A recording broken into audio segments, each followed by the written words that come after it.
At our anniversary dinner, my husband's best friend raised his glass and said, "Here's to another year with the temporary one." The entire restaurant table went quiet, including my husband David, who just kept cutting his steak like nothing happened. "What did you just call me?" I set down my wine glass and stared at David's best friend Lucas, who was smiling like he'd made a normal toast instead of insulting me in front of 12 people. "The temporary one? That's what we call you at poker night. David knows you're just a placeholder until Natalie comes back from Japan." He said it so casually, like he was discussing the weather. Natalie was David's ex-fiancée who'd broken up with him 4 years ago to take a job in Tokyo. We'd been married for 3 years. "David, what is he talking about?" My husband finally looked up, but he was looking at Lucas, not me. "You weren't supposed to mention that here." Not that it wasn't true, just that Lucas wasn't supposed to mention it here. At our anniversary dinner. That I'd planned for weeks. Lucas laughed and took another sip of the wine I'd specially ordered. "Come on, David, everyone knows. You still have her picture in your office. You still wear the watch she gave you. You check her social media every morning before you even say good morning to the temporary one." He gestured at me like I was a piece of furniture. "Her name is Jennifer. We're married." I held up my wedding ring, but Lucas waved his hand dismissively. "Yeah, but that's just paperwork. David only married you because Natalie's parents said she'd never come back if he was still single and pathetic. They thought he needed to move on. But she's coming back next month, and we all know what happens then." My sister, who'd come to celebrate with us, pushed back her chair. "What do you mean she's coming back?" Lucas pulled out his phone and showed a message thread. "Natalie's been texting the group chat. She got transferred back to the Dallas office. Starts in 3 weeks. David's already been apartment hunting for her." I turned to my husband, who was now glaring at Lucas. "You've been helping your ex find an apartment?" David shrugged. "She doesn't know the city anymore." "It's been 4 years. I was just being helpful." Lucas laughed louder. "Helpful? You put a deposit down on the place 2 blocks from your office, the one with the connecting balconies to the unit next door. Guess who just happened to sign a lease for that unit last week?" He pointed at David. "But I'm sure that's just a coincidence, right?" My mother-in-law, who'd been silent until now, finally spoke up. "David would never leave Jennifer for that woman." But she said it to Lucas, not to me, and her voice sounded hopeful, not confident. Lucas kept going. "David's been saving money in a separate account, $40,000. He calls it his emergency fund, but we all know it's for when Natalie comes back.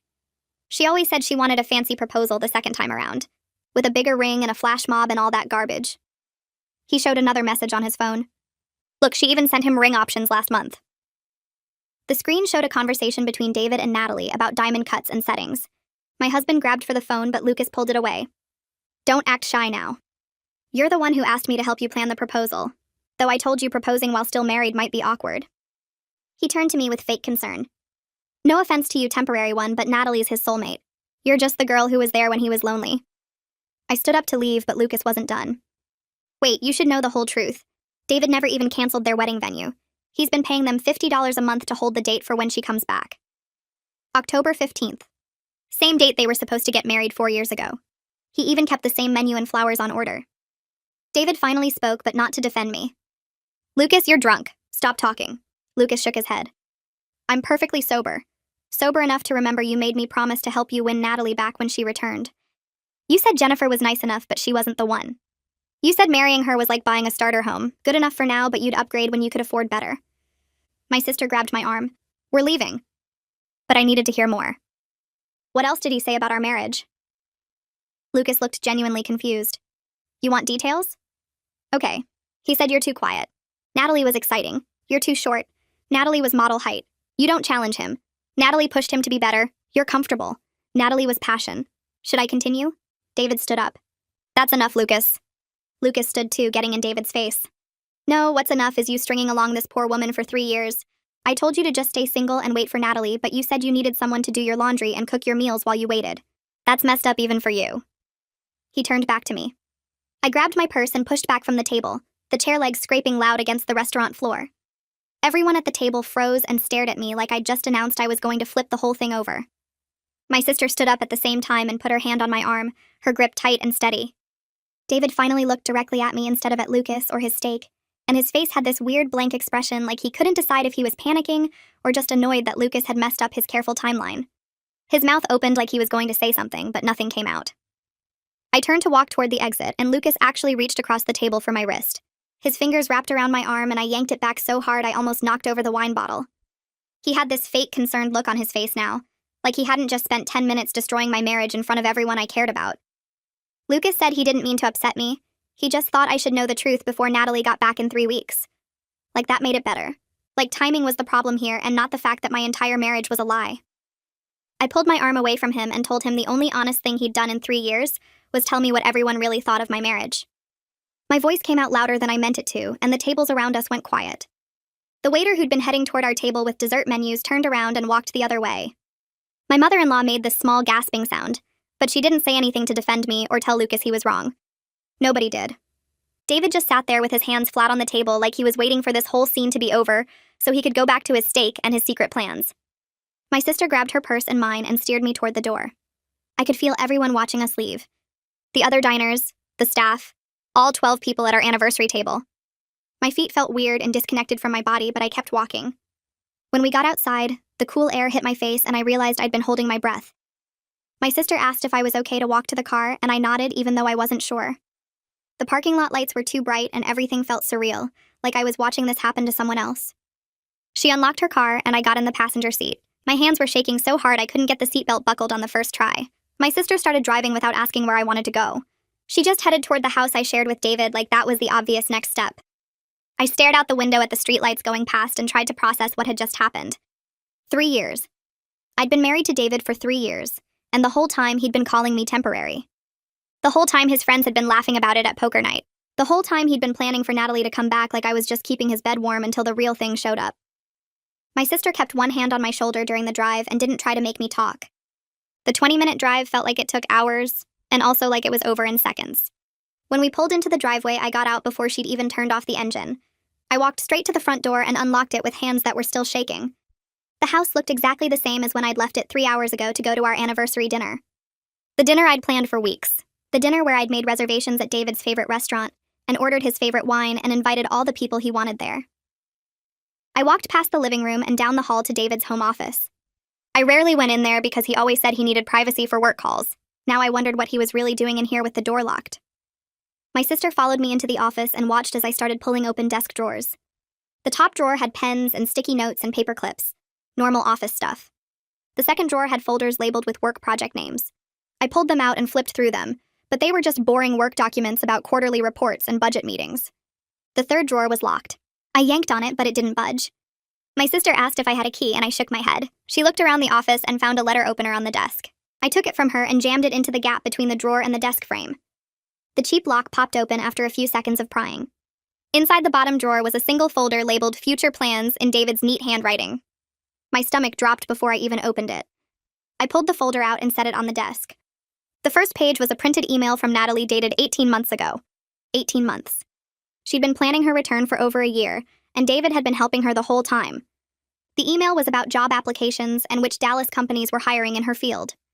David had responded with a list of recommendations and offered to put in a good word at several places. The tone was casual and friendly, but also something more. There was this familiarity that made my chest tight. I flipped to the next page and found another email where Natalie asked David to look at apartment listings for her. He'd responded with links to places near his office and made notes about which neighborhoods were good. I kept reading, and the emails got worse. They weren't just planning her move. They were planning their future together. Natalie called him babe in half the messages. David responded with inside jokes I didn't understand, references to things they'd done together before she left. There were emails about restaurants they wanted to try when she got back. Plans to visit the lake house where they'd gotten engaged the first time. Discussions about whether they should have a big wedding or something small and intimate. My sister was reading over my shoulder and I could hear her breathing getting faster. She kept making these small, shocked sounds under her breath. The emails were so casual and warm and affectionate. Reading them felt like watching David have an entire relationship that had nothing to do with me. In one message, Natalie wrote about missing him and counting down the days until she could come home. David wrote back that he'd been waiting for her and that everything would be perfect when she returned. No mention of his wife. No mention of the woman he'd been living with and sleeping next to for 3 years. I was just this obstacle he had to work around until Natalie came back. My sister reached past me and pulled out another page from the middle of the folder. She held it up and said, "Oh my God," so loud it made me jump. The email had photos attached. 4 different engagement rings. Huge diamonds in different settings. The subject line said, "Round 2 better be perfect." Natalie had sent David pictures of rings she liked and asked which one he thought would look best on her hand. David had responded with detailed thoughts about each ring and promised the proposal would be everything she'd dreamed of. He even included a budget breakdown showing he had enough saved to afford the most expensive option. $40,000. The emergency fund that wasn't for emergencies at all. I sat down hard in David's desk chair because my legs wouldn't hold me up anymore. My sister kept flipping through the folder and finding more evidence. Receipts for the apartment deposits Lucas had mentioned. Bank statements showing monthly transfers to the secret account. A printed lease agreement for 2 units in the same building with connecting balconies. David's signature was on both leases. A confirmation email from the wedding venue thanking him for his continued monthly payments, and confirming the October 15th date was still reserved. The venue coordinator had written that they were excited to finally see his wedding happen after 4 years of waiting. 4 years. He'd been paying them the whole time we were together. My sister and I sat in that office reading through everything for what felt like hours, but was probably only 30 minutes. Every document confirmed what Lucas had said. Every email made it worse. This wasn't just David staying friendly with an ex. This was David maintaining a whole relationship while pretending to be married to me. This was David treating our marriage like a temporary job he had to do until his real life could start. I thought about all the times he'd been distant or distracted. All the times he'd said he was working late. All the mornings he checked his phone before saying good morning to me. He'd been checking for messages from Natalie, counting down until she came back. We heard the front door open and both jumped. David's voice called out asking if I was home. My sister looked at me and mouthed asking if I wanted to leave, but I shook my head. I needed to hear him try to explain this. I needed to watch his face while he told me whatever lies he'd prepared on the drive home from the restaurant. David's footsteps came down the hall and stopped in the office doorway. He looked at me sitting in his chair, then at my sister standing next to the desk, then at the open folder with papers spread everywhere. His face went completely blank. Not surprised or guilty or angry, just blank. Like he was a computer that had crashed and was trying to reboot and figure out what expression to show. I asked him if anything Lucas said tonight was untrue. My voice sounded weird and flat, like I was asking about the weather instead of asking if my marriage was real. David stood in the doorway for a long moment without moving. Then he walked into the office and sat down heavily in the chair across from his desk. The chair where clients or coworkers probably sat during meetings. He looked at the folder and all the papers, and then finally looked at me. He said yes, he'd been helping Natalie plan her return. Yes, he'd leased an apartment near his office for her. But he swore he was going to tell me before she actually arrived. He said it like that made it okay. Like the problem was that I found out too soon instead of the fact that he'd been planning to leave me this whole time. My sister asked him when exactly he was planning to tell me. Her voice was sharp and angry in a way I'd never heard before. David said he was waiting for the right time. He kept his eyes on the desk instead of looking at either of us. I started laughing and couldn't stop. The sound came out high and broken and not like my normal laugh at all. My sister put her hand on my shoulder, but I kept laughing. Apparently our 3-year anniversary dinner wasn't the right time. Apparently finding out from his drunk best friend in front of 12 people were fine, but David telling me himself would have required waiting for the perfect moment. I laughed until tears ran down my face and my sister squeezed my shoulder harder, and David just sat there looking at his desk, like maybe if he stared at it long enough this whole conversation would disappear. I stopped laughing and wiped my face with the back of my hand. David sat across from me in his office chair looking smaller than usual. He opened his mouth and closed it twice before words came out. He said he never meant to hurt me and that I'd been a good wife. The words landed wrong. Being called a good wife while he'd spent 3 years planning to replace me felt worse than being called temporary. It felt like getting a participation trophy for a game I didn't know I was playing. My sister made a sound in her throat that wasn't quite a laugh. David kept talking about how he appreciated everything I did for him, and how I shouldn't take any of this personally. I asked him how exactly I was supposed to take discovering my husband had been treating our marriage like a rental agreement. He didn't have an answer for that. I stood up and walked to the window looking out at our backyard where we'd hosted barbecues with friends who apparently all knew I was temporary. The grass needed mowing. David always said he'd do it on weekends, but he never did. I turned back to face him. I asked about the $40,000. David's face changed and he looked genuinely surprised that Lucas had told me about the money. His mouth opened, but nothing came out at first. Then he admitted it was true. He said he kept the money separate just in case. Just in case of what I asked. He shifted in his chair and said, just in case things changed. I asked about the wedding venue payments. He nodded slowly and said yes, he'd kept paying them. He looked at the desk instead of at me. I asked why, and he said he didn't know how to cancel it. That was his excuse. He didn't know how to cancel a wedding venue for a wedding that never happened because his fiancée left him 4 years ago. My sister stood up from where she'd been sitting and told David he needed to leave. He looked at her like she'd spoken a different language. She repeated it slower. She said he needed to get out of his own house for the night because if he stayed, she was going to say things that couldn't be taken back. David actually argued. He said it was his house too. He said he paid the mortgage. He said he had every right to be here. My sister looked at me and I must have looked like I was about to break because David stopped talking. He stared at my face for a long moment. Then he stood up and left the office without another word. I heard him moving around upstairs, drawers opening and closing, the closet door sliding on its track. My sister put her hand on my shoulder and asked if I was okay. I said I didn't know. We stood there listening to David pack. He came back downstairs around midnight carrying a duffel bag.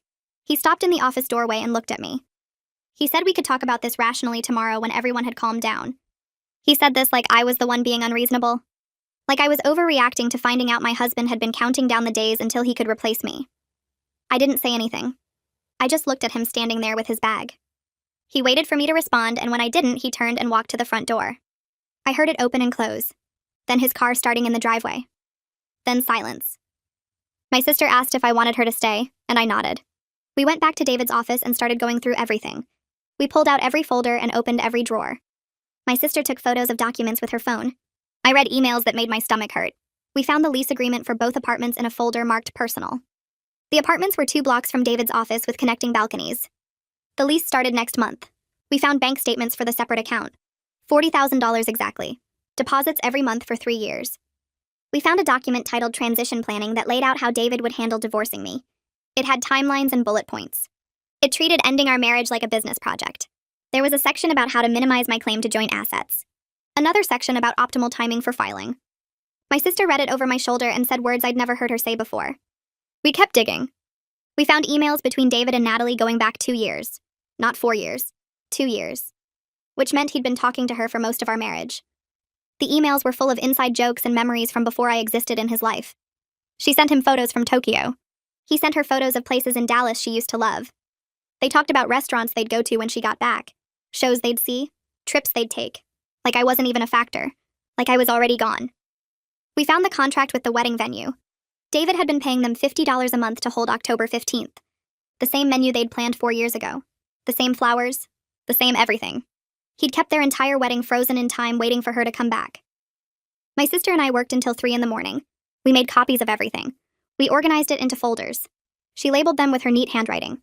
Evidence, financial, communications, timeline. By the time we finished, the sun was starting to come up. I felt hollowed out. Like someone had scooped out my insides and left just the shell. My sister made coffee and we sat at the kitchen table not talking. The house felt different now. It didn't feel like mine anymore.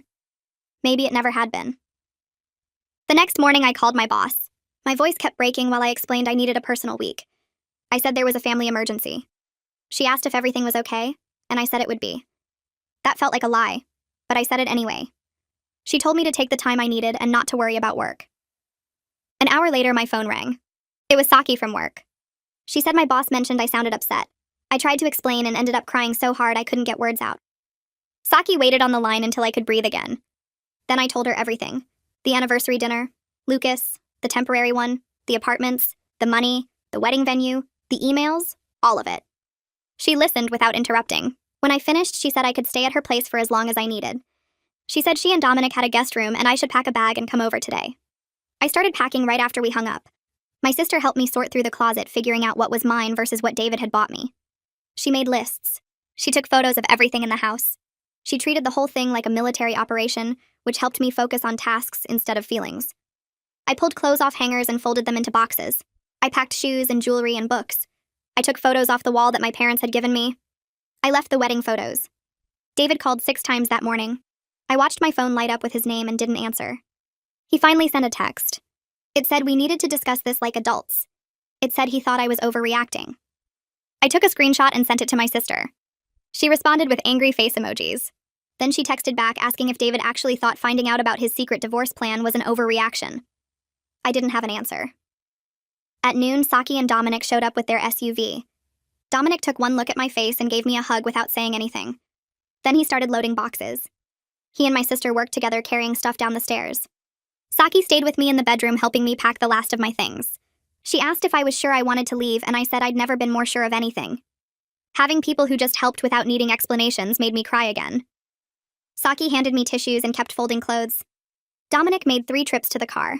My sister labeled every box. We worked together like a team, and by 1 p.m, everything I owned was loaded in their SUV. We're almost done loading the last box when David's car pulls into the driveway. The engine cuts off and I freeze with my hand on the SUV door. My sister stops mid-step carrying a bag of my shoes. Dominic keeps walking toward the car like nothing's wrong, but I can see his shoulders tense up.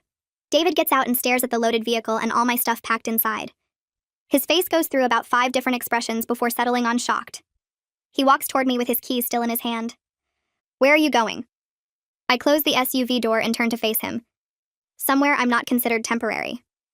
His mouth opens, but nothing comes out for a second. He looks at the boxes and bags and then back at me. You can't just leave. We need to talk about this. Dominic comes back for the last box sitting on the porch. It's the one with my books and photo albums. David moves to block him from picking it up. We need to talk about this before she makes any rash decisions. Dominic sets down the box he was carrying from the house and looks at David. His voice stays completely calm, but there's something underneath it that makes the hair on my arms stand up. Step aside. David doesn't move at first. He's taller than Dominic, but Dominic has this look on his face that says he's done being polite. I said step aside. David moves. He actually steps back and lets Dominic pick up the box. I watch my husband back down from another man in our own driveway and feel absolutely nothing. Dominic loads the final box and closes the SUV hatch. My sister gets in the driver's seat and starts the engine. I'm about to get in when I realize I need to ask him something. I turn back to David, who's standing there looking lost. Did you ever actually love me, or was I just convenient? He opens his mouth right away like he's going to say, of course he loved me. But then he stops.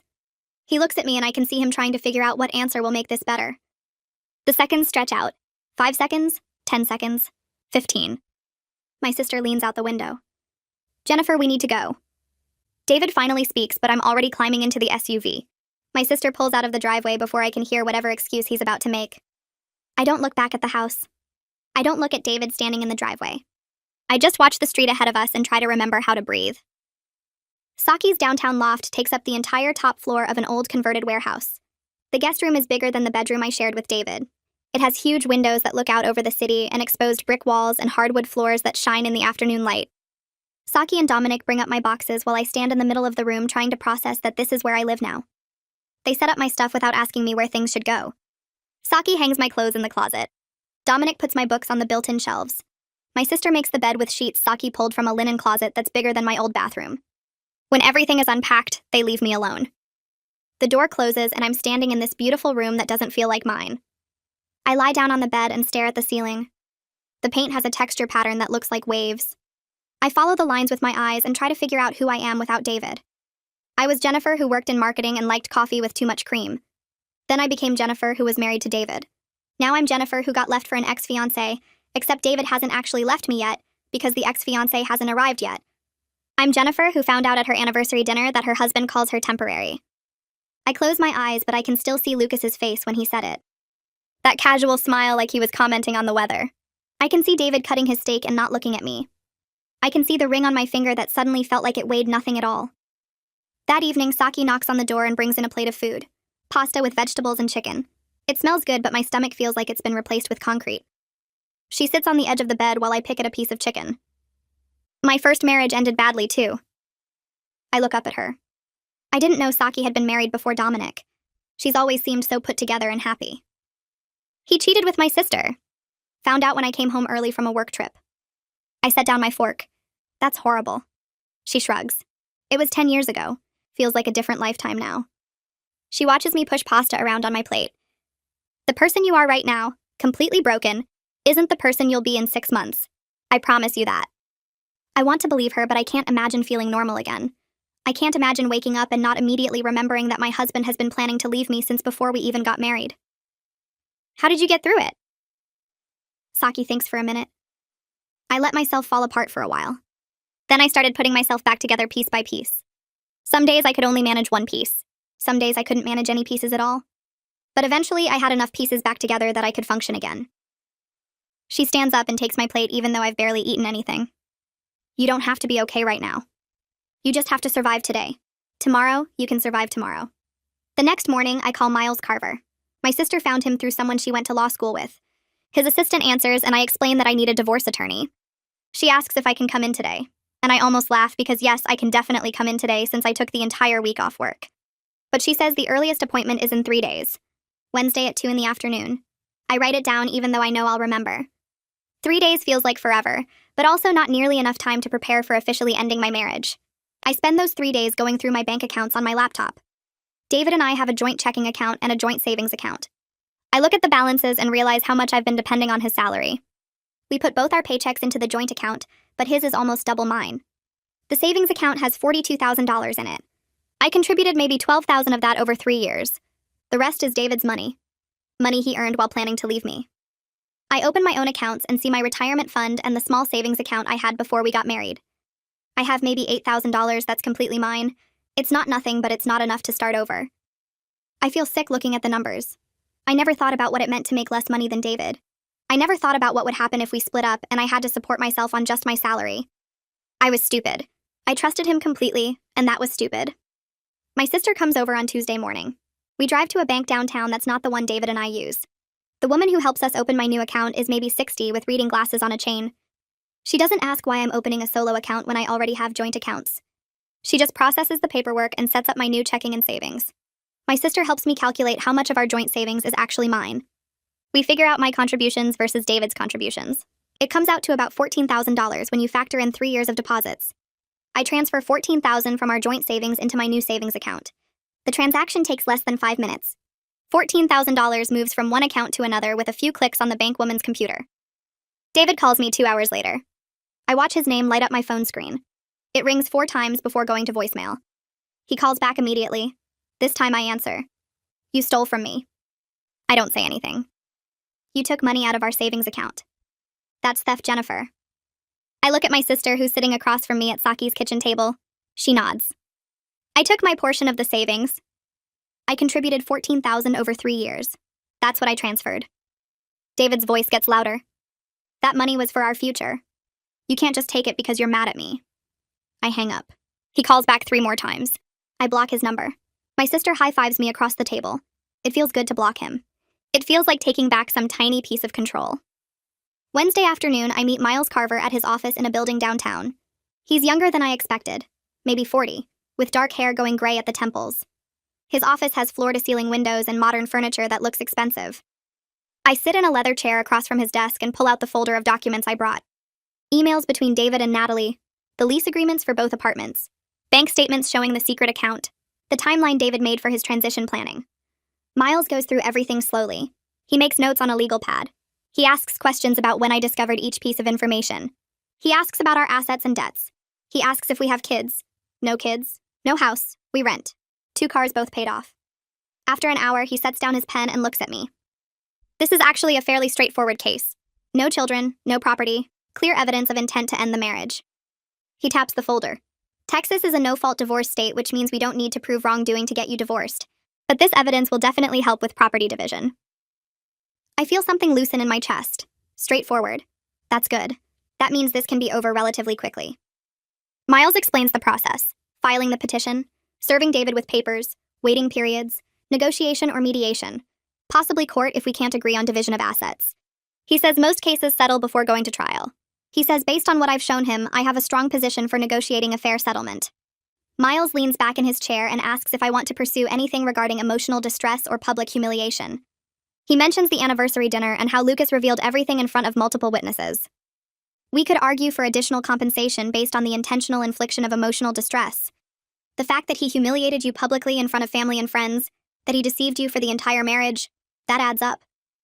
I think about it. I think about standing up in court and describing how Lucas called me temporary. I think about David's lawyer arguing that I'm exaggerating or being vindictive. I think about months of depositions and hearings and having to relive the worst night of my life over and over. I just want out. Miles nods. That's completely valid. A clean break is often better for your mental health than a prolonged legal battle. He makes another note. We'll focus on fair division of assets and getting this done as efficiently as possible. I sign the retainer agreement. Miles says he'll file the petition this week. He says David will be served with papers probably by next Monday. He says to expect David to contact me and to not engage with him directly. Everything should go through the lawyers now. I leave his office feeling lighter and heavier at the same time. Lighter because I have a plan. Heavier because signing those papers made it real. I'm actually getting divorced. My marriage is actually ending. I walk back to my car and sit in the driver's seat for 10 minutes before I can make myself turn the key. I drive to Kalani Schwartz's office on Thursday morning and sit in the parking lot for 15 minutes trying to make myself go inside. The building is a converted house with a small sign that says counseling services. and I keep thinking about how I never imagined needing a therapist to help me survive my marriage ending. I finally walk up the steps, and a receptionist checks me in, then leads me to a small room with soft lighting and comfortable chairs. Kalani comes in a minute later, and she's younger than I expected, with kind eyes and a calm voice that makes me want to cry before she even says anything. She asks me to tell her what brought me here, and I start explaining about the anniversary dinner, and Lucas calling me temporary and finding all the evidence in David's office. Halfway through, I'm crying so hard I can barely talk, and Kalani just hands me tissues and waits patiently, while I try to pull myself together. She tells me everything I'm feeling is completely valid and normal, and that discovering your spouse has been planning to leave you for years is traumatic. Hearing her say the word traumatic makes me cry harder, because it feels like permission to fall apart. We spend the rest of the session with me crying, and her asking gentle questions about how I'm sleeping and eating, and whether I have support from friends and family. When the hour ends, she schedules me for twice a week and says we'll work through this together at whatever pace I need. The next session, Kalani asks me what I want my life to look like in 6 months, and I realize I have absolutely no idea. I sit there staring at her trying to come up with an answer, but my mind is completely blank. She asks what kind of apartment I want to live in, and I don't know. She asks what I like to do on weekends, and I can't remember. For 3 years, I built my life around David's schedule and preferences, and now I can't even remember what I enjoyed before I met him. Kalani writes something in her notebook and tells me that's actually very common in relationships where one person's needs dominate everything. She says part of our work together will be helping me rediscover who I am, separate from being David's wife. The idea sounds good but also scary, because what if I don't like who I am without him? What if being temporary was the most interesting thing about me? David's mother calls me 2 days later and asks if we can meet for coffee. I almost say no, but part of me needs to know if she was aware of any of David's planning. We agree to meet at a neutral cafe halfway between her house and where I'm staying with Saki. I get there first and order tea I don't really want, just to have something to hold. She arrives 10 minutes late, looking tired and older than I remember, and the moment she sits down she starts crying. She apologizes over and over, saying she should have said something sooner, and that she feels terrible about what happened at the dinner. I ask her what exactly she knew, and she takes a shaky breath before answering. She admits she knew David was still in love with Natalie, but she thought he would eventually get over it and learn to fully love me instead. She says she talked to him about it multiple times over the past 3 years, but he kept insisting he had everything under control, and that his feelings for Natalie were just nostalgia. She believed him because she wanted to believe him, because the alternative meant her son was capable of using someone for years while waiting for someone else to come back. Her apology sounds genuine, but it doesn't change anything because she still chose to stay quiet and let me live in a fake marriage. I ask her if she knew about the apartments with the connecting balconies and the secret savings account. She says no and looks genuinely horrified when I tell her about the wedding venue payments. She keeps saying she raised him better than this and that she doesn't understand how he could be so cruel. I watch her questioning everything she thought she knew about her son, and I almost feel sorry for her, except I'm too busy dealing with my own shattered illusions. She asks if there's anything she can do to help, and I tell her the truth, which is that I just need space from everyone connected to David right now. She nods and reaches across the table to squeeze my hand before leaving, and I sit there finishing my tea, wondering if any of David's family actually cared about me, or if I was just a role they needed filled temporarily. 2 weeks after the anniversary dinner, I meet Josephine Knight outside the first apartment she wants to show me. Saki recommended her and said she specializes in helping people find places they can actually afford on normal salaries. The building is older than what I'm used to, and the neighborhood isn't as nice as where David and I lived, but Josephine is cheerful and practical as she shows me through units. Most of them are smaller, with outdated kitchens and bathrooms that have seen better days. She keeps asking what matters most to me, and I keep saying I don't know, because I've never had to think about it before. David picked our rental house based on proximity to his office and whether it impressed his coworkers. After seeing 5 places that all blur together, I'm exhausted and ready to give up, but Josephine says she has one more I should see. The building is even older, with brick walls and creaky floors, but the moment I walk into the 1-bedroom unit, I feel something shift. The hardwood floors are worn but beautiful, and the windows are huge, letting in so much natural light the whole space feels peaceful. The kitchen is tiny and the bathroom has old tile, but something about the apartment feels right. Josephine shows me the building has good security and laundry in the basement, and the rent is exactly at the top of what I can afford on my salary alone. I stand in the empty living room looking out the windows at the street below and realize this could actually be mine. Not ours, not David's, just mine. I tell Josephine I want it, and we go back to her office to sign the lease. My hand shakes while I write my name and initial every page, but when it's done I feel scared and relieved at the same time. Moving into my own place happens faster than I expected. Saki helps me buy furniture from discount stores and secondhand shops, because I left almost everything at David's house and starting over costs more than I planned. We spend a Saturday building a bed frame and assembling a small dining table and hanging cheap curtains I picked out myself. Saki keeps asking what I like, and I keep having to stop and think about it because I genuinely don't remember my own preferences anymore. Do I like blue or green better? Do I want modern or traditional style? Do I prefer overhead lighting or lamps? Every tiny decision feels massive because it's the first time in years I'm choosing based only on what I want.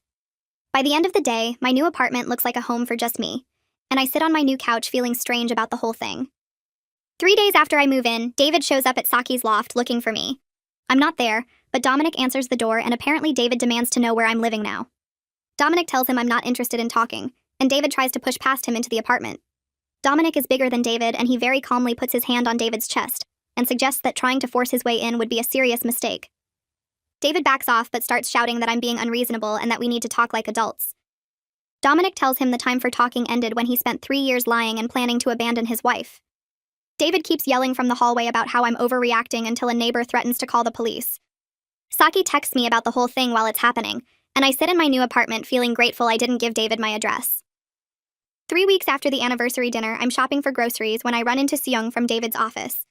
We've met a few times at company events, but never really talked beyond polite small talk. He sees me in the produce section and his face goes weird, like he's trying to decide whether to acknowledge me or pretend he didn't notice. I say hi first because ignoring each other seems more awkward, and he walks over looking uncomfortable. We chat about nothing for a minute before he mentions that it's nice Natalie finally made it back to Dallas and got settled into her new place. The words come out casual like he's discussing the weather, and then he sees my face and realizes I didn't know she was already here. He looks horrified and starts apologizing, saying he thought I knew, and he didn't mean to be the one to tell me. I tell him it's fine, even though it's not fine at all, and he hurries away, leaving his cart in the middle of the aisle. I stand there holding a bag of apples, thinking about how Natalie is here now, living in the apartment David set up for her 2 blocks from his office with the connecting balcony to his place, and my chest gets tight and I can't breathe properly. I drop my shopping bags and fumble for my phone with shaking hands. The parking lot spins around me and I can't get enough air into my lungs. Everything feels too tight and too bright, and I slide down against my car door until I'm sitting on the hot pavement. My phone rings 3 times before Saki picks up, and I can barely get words out to tell her what happened. She stays on the line with me for 20 minutes, talking me through breathing exercises, and reminding me that Natalie being in Dallas doesn't change anything about my worth or my decision to leave. David's choices have nothing to do with who I am as a person. I know she's right, but knowing something and feeling it are completely different things. By the time I can stand up again, my legs are wobbly, and I leave the groceries in the cart and drive straight back to my apartment. The next morning, I show up for my regular appointment with Kalani and spend the first 10 minutes just crying in her office. She hands me tissues and waits until I can talk before asking what triggered the panic attack. I tell her about running into David's coworker and learning that Natalie is already here living in the apartment David set up for her. Kalani says we need to work on separating my identity from my marriage, because right now I'm still defining myself through David's actions and choices. She gives me homework to make 2 lists. 1 list of things I liked before I met David, and 1 list of things I want to try now. I sit in her office staring at the blank paper for almost 5 minutes before I can write anything down. I used to like photography, but I stopped when David said it was a waste of money. I wanted to take cooking classes, but David preferred eating out. I enjoyed hiking, but David thought it was boring. Every item on my list comes with a memory of David dismissing it or talking me out of it. Kalani watches me struggle and says that's exactly the problem. I've spent 3 years molding myself around someone who was planning to leave me the whole time. She asks who I was before I became David's wife, and I realize I genuinely can't remember. That girl feels like someone from another life. 2 days later, I walk into a community center for a divorce support group that meets every Thursday evening. The room smells like old coffee, and there are about 15 people sitting in a circle of folding chairs. A woman named Kendall runs the group, and she welcomes me without making a big deal about it being my first time. Everyone introduces themselves with just their first name and how long they've been divorced or separated. Some people have been coming for months, and others are brand new like me.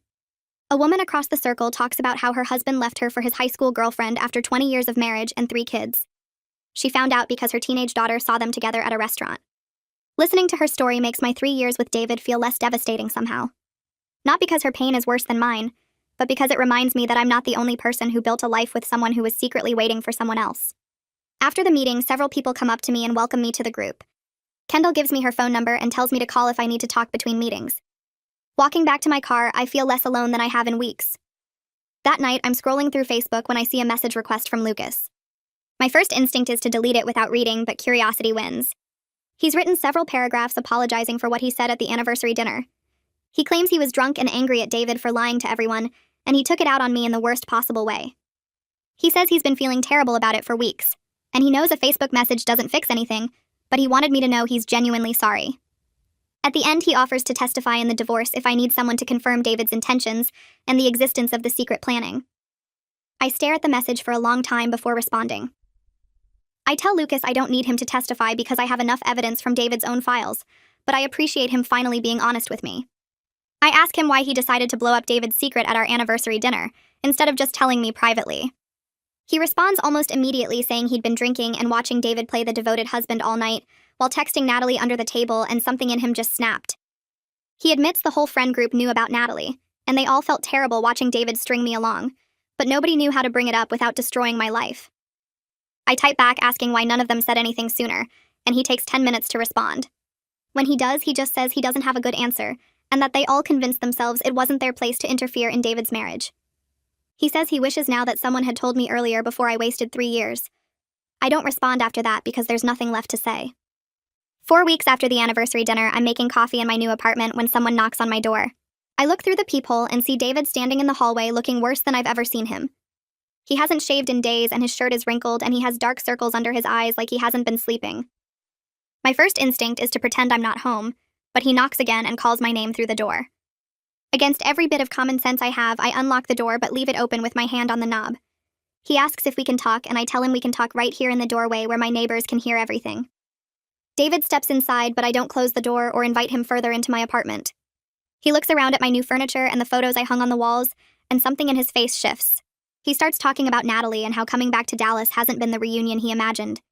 He says she's changed and that maybe he made a mistake. I feel my whole body go cold, and I ask him if he's here because he wants me back, or because Natalie didn't want him. He opens his mouth and closes it and opens it again, and that hesitation tells me everything. David admits that Natalie has been distant and non-committal about their relationship since she moved into the apartment he found for her. She likes the place and she's grateful for his help, but she's been going on dates with other people and treating him like a helpful friend, rather than her soulmate. He looks genuinely confused, like he can't understand why his perfect plan isn't working out the way he spent 4 years imagining. He says he thought they would pick up where they left off, but she keeps saying she needs time to settle in and adjust to being back in Dallas. I watch him struggle to explain why the woman he destroyed his marriage for doesn't actually want him, and I feel nothing. No satisfaction and no sympathy.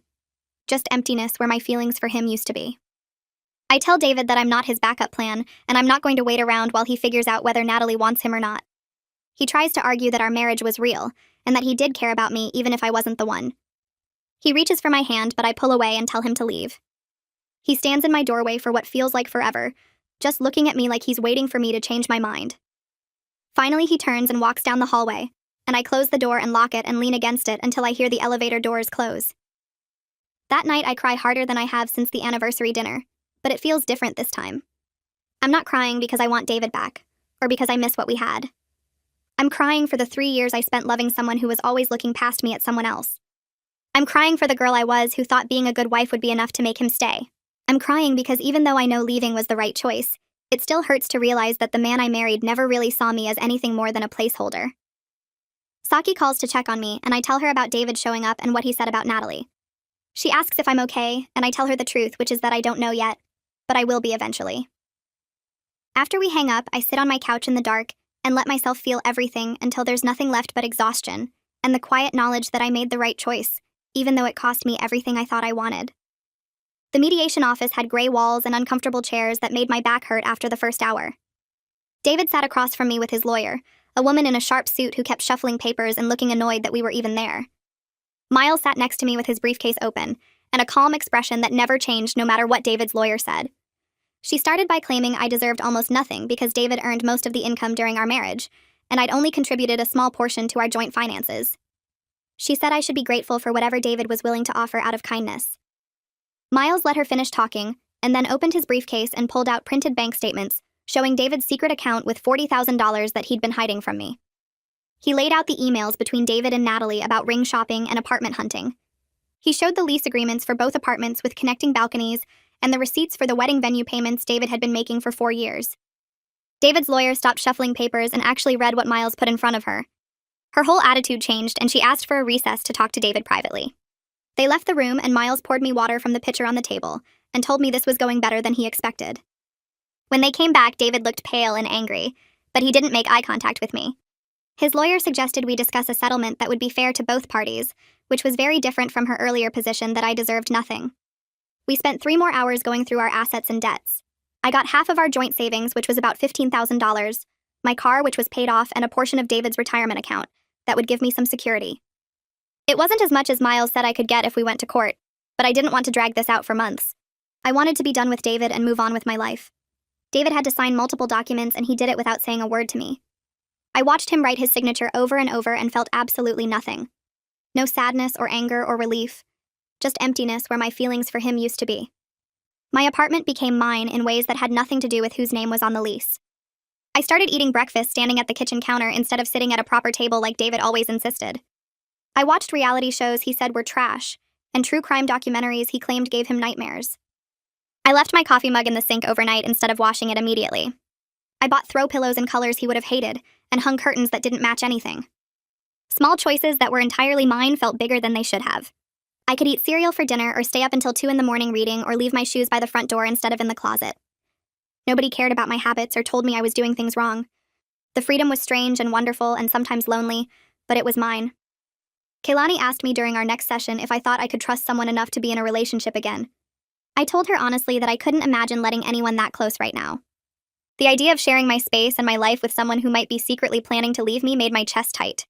She nodded and said that was completely normal and that I shouldn't rush myself. She explained that healing doesn't happen in a straight line. Some days I'd feel strong and capable, and other days I'd feel broken and lost, and both reactions were okay. She said I needed to give myself permission to feel whatever came up without judging myself for not being over it fast enough. I appreciated that she didn't try to give me a timeline or tell me I'd feel better soon. She just acknowledged that this was hard and that it would take as long as it took. 6 weeks after the anniversary dinner, I went back to work full-time. My coworkers welcomed me back without making a big deal about my absence. Saki brought me coffee every morning in my favorite mug and checked in with quick texts throughout the day without being obvious about it. People asked how I was doing, but they didn't push when I gave short answers. Having somewhere to go every day and tasks to focus on helped more than I expected. Work gave me structure and purpose when everything else in my life felt uncertain.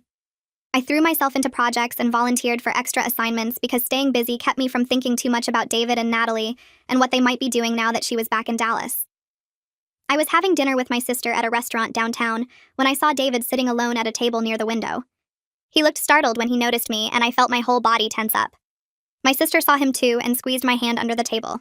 He stood up like he might come over, but I looked away and focused on my menu. When the waiter came to take our order, I introduced David to my sister as my ex-husband, which was the first time I'd said those words out loud. They felt strange in my mouth, but also right.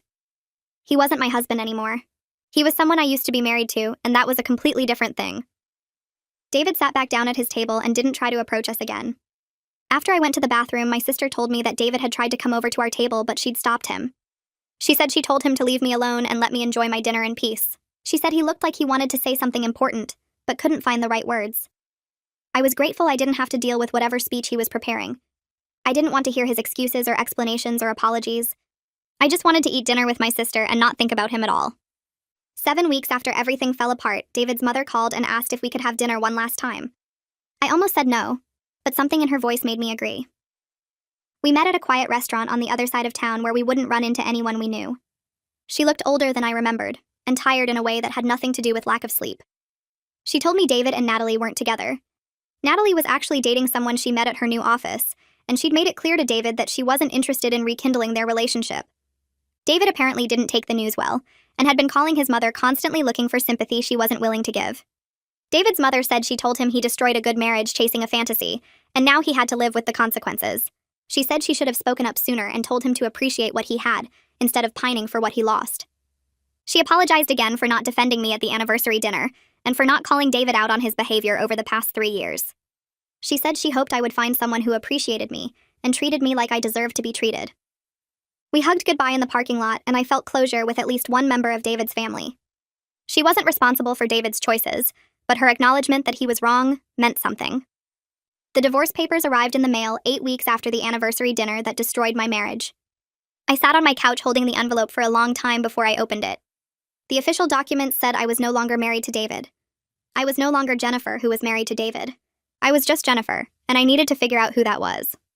I picked a Thursday evening for the dinner because that's what we'd done 3 years ago. Same restaurant, different table, completely different meaning. Saki arrived first and saved us a spot near the windows where we could see the street. Dominic showed up right behind her carrying a bottle of champagne he'd picked out himself. My sister came last, rushing in from work still wearing her court clothes because she'd been in depositions all afternoon. The hostess led us to our table, and I noticed we were sitting 3 tables away from where the anniversary dinner had happened. I could see the exact spot where Lucas had made his toast, and where David had kept cutting his steak like nothing was wrong. Saki saw me looking and reached across to squeeze my hand. Dominic poured the champagne, and I told them this was my anti-anniversary, my celebration of being free. We raised our glasses, and my sister said, "Here's to Jennifer, who isn't temporary or secondary or anyone's backup plan anymore." The champagne tasted better than any wine I'd ordered for David. We ordered food we actually wanted instead of what looked impressive or what David preferred. I got the pasta I'd always liked but never ordered because David said it was too messy. My sister got the steak, but she cut it into small pieces and actually enjoyed it instead of using it as a prop. Saki ordered 3 appetizers because she wanted to try everything, and Dominic didn't complain about the cost. We talked about normal things like Saki's promotion at work, and my sister's new apartment, and Dominic's terrible golf game. Nobody mentioned David unless I brought him up, and even then they just listened without trying to fix anything. The waiter brought our food, and I realized I was actually hungry, not just pushing food around my plate to be polite. We stayed for 2 hours talking and laughing, and I felt more like myself than I had in months. Kehlani's office had big windows that let in afternoon light and plants on every surface. I'd been seeing her for 8 weeks now, and the sessions had become something I actually looked forward to instead of dreading. She asked me what I wanted to talk about today, and I told her I'd been thinking about what comes next. The divorce was final, I had my own apartment, I'd separated all my finances from David. But I didn't know what to do with all this freedom I suddenly had. Kehlani leaned back in her chair and asked what I meant by that. I explained that for 3 years I'd made decisions based on what fit into David's life, his schedule, his preferences. I'd stopped taking classes because he said they were expensive. I'd stopped seeing certain friends because he didn't like them. I'd stopped doing hobbies because they took time away from being available for him. Now I could do whatever I wanted, but I'd forgotten what I actually wanted to do. Kehlani asked if there was anything I'd been curious about or interested in before I met David. I thought about it and remembered I used to love taking photos, just random shots of things I found interesting. David had always said buying a good camera was a waste of money when phones took decent pictures, but I'd wanted to take a real photography class and learn how to actually use professional equipment. Kehlani asked what was stopping me now, and I opened my mouth to list reasons but then stopped. Nothing was stopping me. I had my own money that I could spend however I wanted. I had my own time that wasn't scheduled around someone else's needs. I could take a photography class or any other class and nobody could tell me it was stupid or wasteful. Kehlani smiled and said, "That's exactly right." I was free to make choices based on what I wanted, instead of what fit into someone else's plans for my life. The community college had a continuing education photography course that met Tuesday and Thursday evenings. I signed up online and paid the fee without asking anyone's permission or justifying the expense. The first class was in a building I'd never been to before, a newer facility with big studios and equipment rooms. I showed up 15 minutes early because I was nervous and didn't want to walk in late. The instructor was a woman in her 50s who introduced herself and told us to grab any seat. I picked one near the middle where I wouldn't be too visible but could still see the board. Other students filtered in, and I realized most of them were older than me, people taking classes for fun or career changes. Nobody knew me or knew about David or knew anything except that I was here to learn photography. The instructor started by asking why we'd signed up, and people gave different answers. Some wanted to take better family photos. Some were interested in starting photography businesses. When it was my turn, I said I'd always been curious about it, and finally had time to take the class. That was true enough without being the whole truth about how I was rebuilding my life from nothing. We spent the first class learning about camera basics and different types of photography. The instructor showed us examples of portrait work and landscape shots and street photography. She gave us an assignment to take 20 photos of things that interested us and bring them to the next class. We could use any camera we had, including our phones. I left feeling excited about the assignment, already thinking about what I wanted to photograph. I sat at my kitchen counter 3 months after the anniversary dinner that had destroyed my marriage. My coffee was getting cold while I looked through the photos on my laptop from my latest class assignment. They weren't perfect, and some were badly composed and the lighting was off in a few, but they were mine. I'd taken them because I wanted to, not because someone told me to, or because they fit into someone else's vision. There was a photo of the sunrise from my apartment window, one of Saki laughing at something Dominic said, several of random objects I'd found interesting like a rusted bike chain or raindrops on a leaf. The instructor had said I had a good eye for finding beauty in ordinary things. I thought about Lucas calling me the temporary one in front of 12 people. It had been the worst moment of my life, but also maybe the best thing that could have happened. If he hadn't said it, I might have stayed married to David for years, always wondering why I felt like something was missing, never knowing I was just a placeholder until someone better came along. Now I was building a life where I wasn't temporary or secondary. I wasn't waiting for someone to decide I was good enough, or comparing myself to whoever came before me. I was just Jennifer, and that was enough.